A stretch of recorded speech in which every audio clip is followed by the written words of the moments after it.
की मार की। जम्मू कश्मीर में बाढ़ बारिश का कहर लगातार जारी है। बाढ़ से मरने वालों की संख्या 54 हो चुकी है।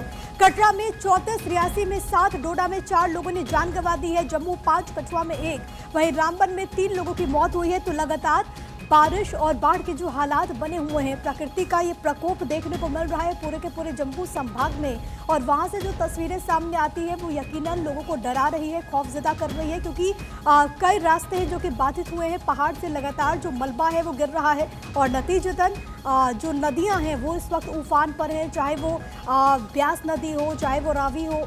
इस वक्त जलस्तर को देखते हुए लगातार प्रशासन लोगों के बीच मुनादी भी करा रहा है।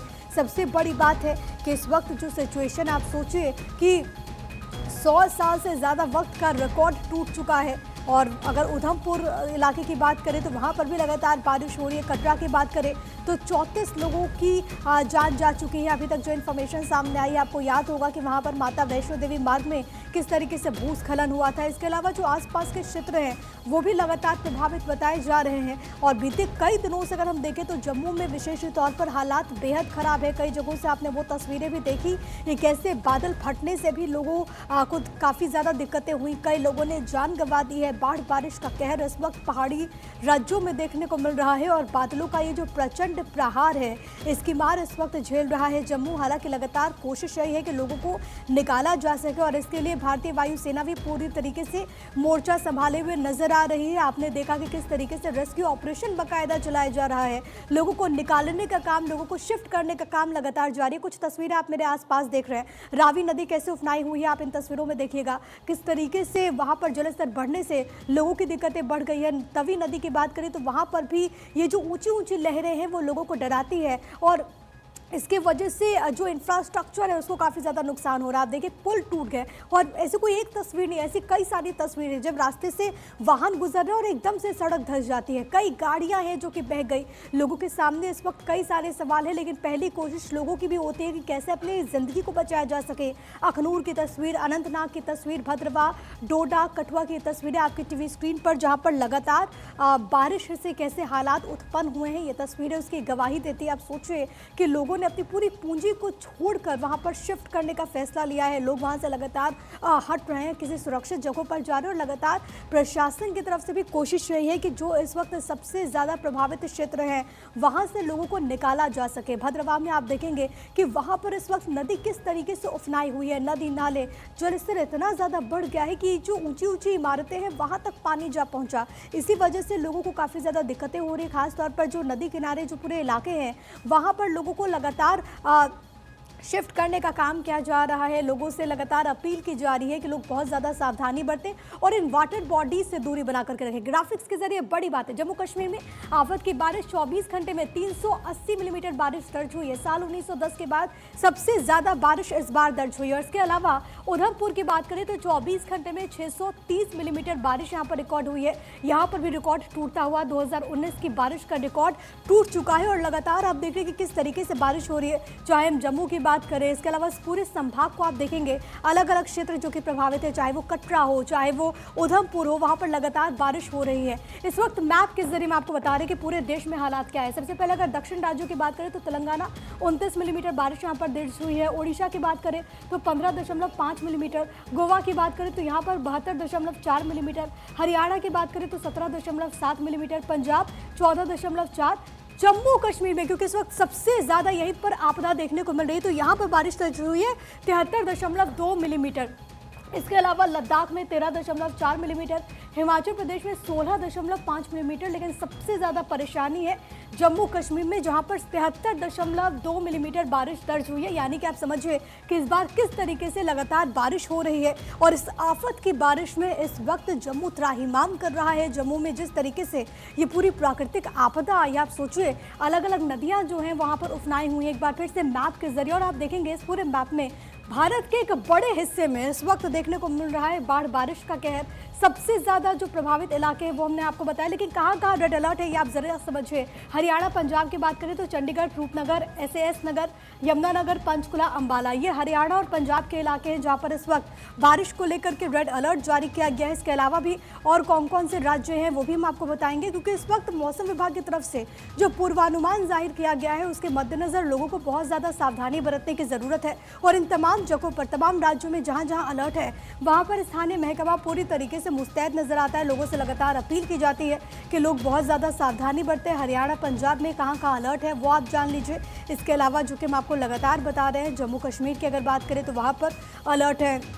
हिमाचल प्रदेश में भी लगातार स्थिति इसी तरीके की बनी हुई है। लद्दाख में भी लोग काफ़ी ज़्यादा परेशान हैं। तो इस वक्त अलग अलग राज्यों में वहाँ की जो सरकारें हैं वो अलर्ट है, प्रशासन जो है वो अलर्ट है। तो इधर जम्मू के कटरा में माता वैष्णो देवी रूट पर मंगलवार को लैंडस्लाइड के बाद जो दर्दनाक हादसा हुआ, उसके बाद हालात धीरे धीरे सामान्य हो रहे हैं। लेकिन लोगों के मन में एक डर ये भी है कि फिर से कोई आपदा उनके लिए खतरा न बन जाए। जम्मू कश्मीर से लेकर देवभूमि हिमाचल में भी आफत की बारिश रुकने का नाम नहीं ले रही। अलकनंदा, मंदाकिनी नदियों के रौद्र रूप की वजह से श्रीनगर और रुद्रप्रयाग में हाई अलर्ट है। श्रीनगर के अलकेश्वर घाट पर अलकनंदा का उफान इतना तेज है कि आसपास के इलाकों में बाढ़ का खतरा मंडराने लगा। सरकार और प्रशासन ने एडवाइजरी भी जारी की है कि जरूरत हो तभी अपने घरों से आप बाहर निकलिए।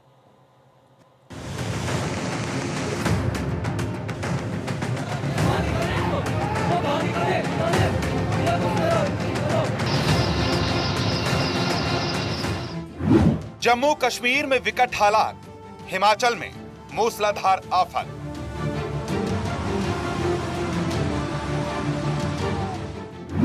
मंदिरों पर मॉनसून का असर, लैंडस्लाइड के बाद बरसे पत्थर।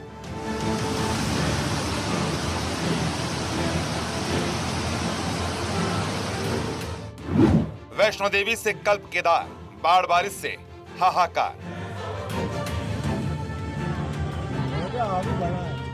पहाड़ दरक रहे हैं, चट्टान भर भरा कर गिर रही हैं। कदम कदम पर साक्षात मौत है। अगर नहीं संभले तो कुछ भी हो सकता है। तभी नदी ने ऐसा तांडव मचाया कि मानो जलजला हर चीज का नामो निशान मिटा देना चाहता है। मंगलवार को जम्मू के कटरा में बादल फाड़ तबाही देखकर हर कोई सहम गया। श्रद्धा और भक्ति की यात्रा पर निकले लोगों के लिए यह हादसा जीवन का सबसे दर्दनाक सच बन गया। जम्मू कश्मीर में लगातार हो रही मूसलाधार बारिश से संकट अभी टला नहीं है। जम्मू के कटरा में वैष्णो देवी के रूट पर अर्धकुमारी के पास हुए लैंडस्लाइड हादसे के बाद हालात कैसे हैं, ये जानने के लिए भारत 24 की टीम ग्राउंड जीरो पर मौजूद है। अर्धकुमारी के पास लैंडस्लाइड के बाद मलबे को हटाने का काम युद्ध स्तर पर जारी है और प्रशासन लोगों से सावधानी बरतने की अपील कर रहा है। कटरा से माता वैष्णो देवी दरबार की तरफ जाने वाले रास्ते में अर्धकुमारी के पास लैंडस्लाइडिंग से अब तक 41 लोगों की मौत हो गई है। इसी को देखते हुए पूर्णतः जो यात्रा पर है प्रतिबंध लगा दिया गया। ये वो मुख्य द्वार है, जय माता दी स्वागतम जो लिखा हुआ है माता वैष्णो देवी शाइन बोर्ड की तरफ से बनाया गया। इसी रास्ते से यात्रा स्टार्ट होती है। रास्ते में आप देख सकते हैं कि यहाँ पर रस्सियां बांध दी गई हैं। आगे जो कटघरा दिख रहा है, इसी के थ्रू आगे यात्री यात्रा के लिए आगे रवाना होते थे। और इधर देखिए पुलिस कर्मचारी तैनात हैं। कोई जबरदस्ती भी इस यात्रा की तरफ नहीं जा सकता। शाइन बोर्ड का कहना है कि 1 सितंबर तक तो मौसम विभाग ने भारी बारिश का अलर्ट जारी किया। इसी को देखते हुए अभी यात्रा बंद है। जैसे ही यात्रा स्टार्ट की जाएगी तब यात्रियों को बता दिया जाएगा। माता वैष्णो देवी यात्रा बंद होने के कारण यात्रा के रास्ते की सभी दुकानें बंद हैं। भवन के रास्ते में सन्नाटा पसरा हुआ है। स्थानीय दुकानदारों ने माता वैष्णो देवी श्राइन बोर्ड से मांग की है कि जल्द से जल्द यात्रा शुरू की जाए, नहीं तो उनकी रोजी रोटी का संकट बढ़ता जा रहा है। कुछ यात्री तो अपने गंतव्य की तरफ वापस चले गए हैं, लेकिन जो स्थानीय दुकानदार हैं उनकी दुकानें और पूर्णतः कारोबार चौपट हो गया। मैं इस समय बाणगंगा में हूं के पास हूं। आप देख सकते हैं सामने कल कल करती बाणगंगा नदी बह रही है और उसके सामने आप देखिए जितनी दुकानें हैं सभी दुकानें लगभग बंद पड़ी हैं। इक्का दुक्का दुकान जो खुली है वो भी अपनी सफाई करने के लिए आए हुए हैं। और इस क्योंकि बारिश लगातार हो रही है, उन्हें फिर डर सता रहा है कि बारिश की वजह से उनकी दुकान की छतें ना चू जाएं और अंदर पड़ा सामान ना खराब हो जाए। इक्का दुक्का दुकानदार बारिश की वजह से जो अपने दुकानों की सफाई कर रहे हैं। लेकिन कल तक जो जब यात्रा चलती थी तो इन दुकानों पर अब चहल पहल रहती थी। एक के बाद एक यात्री आते थे, सामान खरीदते थे। लेकिन अब यात्रा बंद होने के कारण अब इन दुकानों पर पूर्णतः सन्नाटा छाया हुआ है। अधिकतर दुकानदार जो है वो अपनी दुकानें बंद करके चले गए। इधर मैं आपको दिखाना चाहूंगा, एक घोड़ों का अस्तबल है।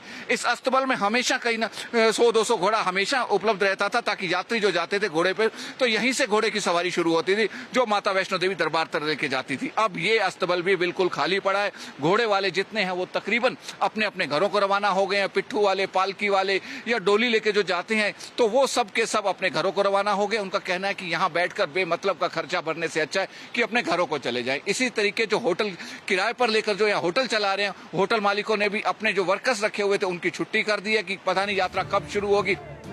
माता वैष्णो देवी के दर्शन के लिए पहुंचे श्रद्धालु बीच रास्ते से ही वापस जा रहे हैं। भवन की तरफ जाने वाले रास्ते के मुख्य द्वार पर मत्था टेककर श्रद्धालुओं के पास घर वापस लौटने के अलावा कोई चारा नहीं है। जो लोग माता वैष्णो देवी के दर्शन की चाहत लेकर आए थे, उनके चेहरे पर मायूसी है, लेकिन आस्था में कोई कमी नहीं। यही वो स्थान है जहां से माता वैष्णो देवी की यात्रा शुरू होती है। जो यात्री आए हुए हैं वो अगर माता वैष्णो देवी की यात्रा पर नहीं जा पाए तो वो देखिए जहां यात्रा शुरू होती है यहां पर ही नतमस्तक होकर गले में जो है उनकी श्रद्धा से दान पुण्य कर यहां आगे की तरफ अपने गंतव्य की तरफ वापस जा रहे हैं। इनका कहना है कि जब यात्रा शुरू नहीं हो रही, माता के दर्शन करने आए थे तो यहीं से माता को नतमस्तक हो लेते हैं कि माता हमारी हाजिरी यहीं से कबूल कर लेना। कुछ यात्री हमारे साथ है, आइए उनसे बातचीत करते हैं। कहाँ से आए आप लोग? जी सर, हम लोग बिहार से हैं। बिहार से? जी जी। अब यात्रा शुरू नहीं हो रही है तो यहाँ आप नतमस्तक हो रहे हैं? जी जी जी, 2-3-4 दिन से रुके, इसके बाद लास्ट डिसीजन लेना पड़ा कि माँ का दर्शन यहीं से हो सके तो कर लेते हैं, तो यहाँ आके दर्शन किए। जम्मू हम वापस जाएंगे क्योंकि यहाँ कुछ रास्ता में दिक्कत होगी तो फिर हम लोग जाने में असुविधा होगा, तो इसलिए हम लोग जम्मू की तैयारी कर रहे हैं। तो कितने दिन से आप यहाँ ठहरे हुए? हम आए हुए हैं करीब 26 तारीख को हम यहाँ पहुँचे, तो उस दिन से बंद है। तो हम लोग बहुत दिन वेट किए, कल जब डिक्लेरेशन हुआ तो उसके बाद जाने के लिए हम लोग अपना व्यवस्था बना रहे हैं, जाके निकल जाएंगे। माता रानी को यहाँ यहीं से गोड़ लागे और यहीं से हम लोग निकल जाएंगे। अभी जो यहाँ नतमस्तक हुए हैं, दान पत्र में आपने दान डाला है, माता के दर्शन नहीं हो पाए, तो क्या एक टीस सी तो होती है मन में? होता है, मन में होता है, लेकिन क्या कहिएगा, ऊपर वाले के देन है और उसके आगे तो कोई चलेगा नहीं, माता रानी के देन है।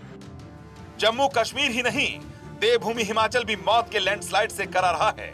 ये तस्वीरें हिमाचल प्रदेश के चंबा जिले के भरमौर की हैं, जहां मौत का मलबा तबाही लेकर आया और एक ही झटके में कई श्रद्धालुओं का काल बन गया। जबकि हिमाचल के भरमौर में आज सुबह मणि महेश यात्रा पर निकले श्रद्धालुओं को फंते नाले को पार कराकर रेस्क्यू किया गया। भारी बारिश के बीच मणि महेश में लैंडस्लाइड हुआ और यात्रा पर निकले 11 श्रद्धालुओं की लैंडस्लाइड में मौत हो गई।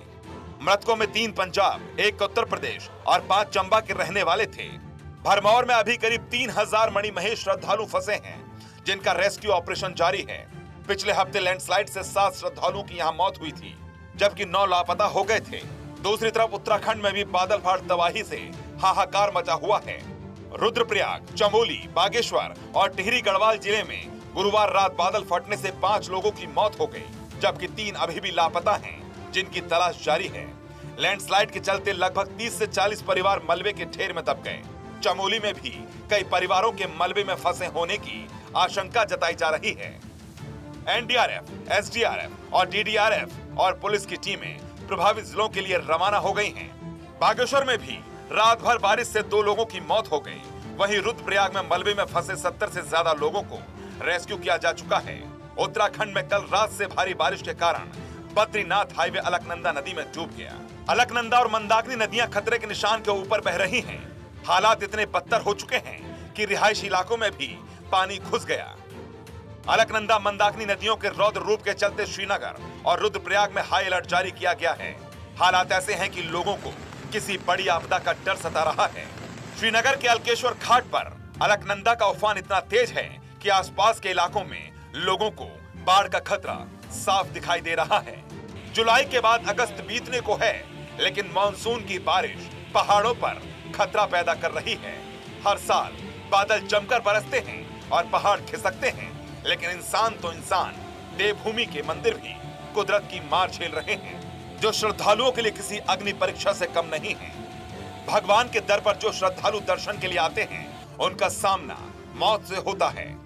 सवाल ये भी है कि क्या धरती का संतुलन बिगड़ रहा है, जो बार बार चेतावनी दे रहा है। Bureau report, Bharat 24।